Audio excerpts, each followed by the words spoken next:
皆さんこんにちは、コリアユです。韓国語と出会って16年、韓国に住んで14年。私は韓国で大学を出て就職もしてもう長く住んでいるので、特に言語で困ることはないよねと思われがちなんですが、むしろ長く住んでいて韓国語がある程度できるからこそ感じるちょっとした悩みや、だからこそ感じられるいいこともあったりするんです。今日はそんなお話。1、まだまだ発音は外国人。14年住んでいるというと韓国人のような韓国語を期待されるけど、実際そこまでうまいわけではない。前いた会社の新しい上司には、最初あまり喋ったこともないのに14年っていうほどの韓国語ではないよねと言われたけど、1年以上経ってやっと韓国語うまくて感心したと言ってもらえた。というのも、発音はそこまでうまくないんだけど、ビジネスの会話をしていても外国人にしては論理的に必要なことを喋ることができ、ある程度は適切な単語選びができるから。会社の規模感が大きくなればなるほど2カ国語を話せるのは基本。生まれた時からバイリンガルなんて人たちもいる。私は前の動画でもお話ししたように、もちろん努力はするけど発音がそこまで大事だとは思わないから、プサンよりも下から来たから訛りがひどいんですなんて言ったりもしてるんだけど、それでもファーストインプレッションって発音からだからちょっと損するようなところはある。誰でも14年っていうほどじゃないねとか言われたらそこまで気分は良くないから、こう長年いるっていうことで完璧を期待されるのが時には負担だったりする。2、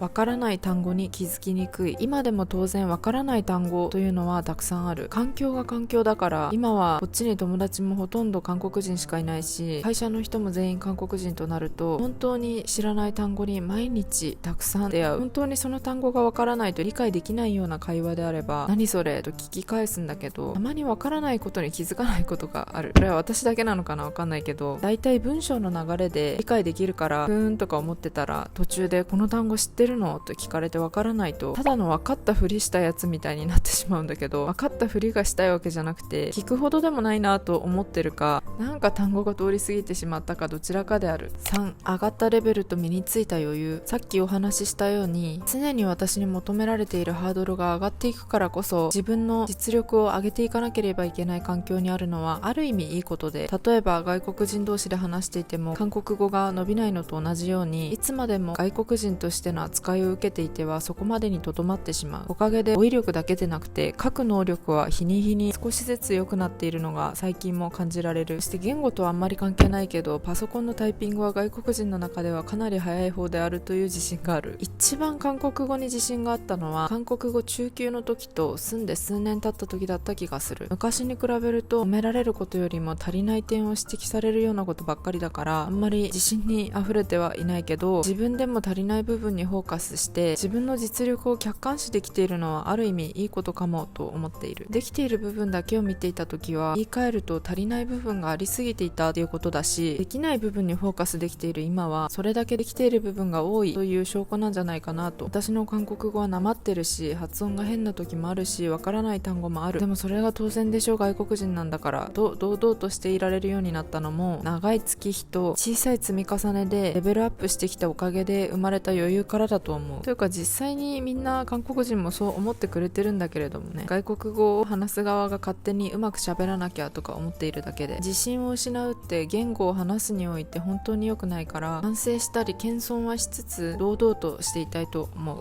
4、日本語がわからなくなってくる。そもそも日本人が韓国にいられる理由、結婚とか特別な能力とか技術とかがある場合を除いたら、基本的には日本人だということがプラスに働いて仕事をさせてもらえている。だから韓国語能力以前にそもそも日本語が上手でないと話にならない。でもね、日本語を決して忘れたりしてるわけではなく、聞けばちゃんとわかるんだけど、たまに合ってると思って発した日本語が意図せず韓国語ベースになってしまっていて、例えば面白いこと言ったりしても韓国語風の日本語で全然通じなかったりする。かといって韓国語が完璧でもないから、韓国語に日本語風がたまに混ざったりもして、もう何語を喋っているのかよくわからなくなってくる。ただの現地に暮らす韓国語が韓国人よりできない人間以外の何者でもなくなる前に、どうにかしようと最近は日本のニュースや日本のコンテンツをよく見るようにしている。5、母国語に勝ることはない。でも韓国語が楽な瞬間もある。何より好き。またこれは前の動画と被るような話になってしまうから詳しくは省略するけど、長く住んでみてわかる。外国語が母国語よりも楽になることなんて在住期間に相当差が出ない限りはない。専門用語が飛び交う会議、それをメモする議事録、数十ページにももなる韓国語の資料、長文で書く企画書、ジョーク混じりの面白い会話、これらをネイティブみたいにできるって相当なこと。時間がないのに大量の読み物を読まないといけない時とかはたまに本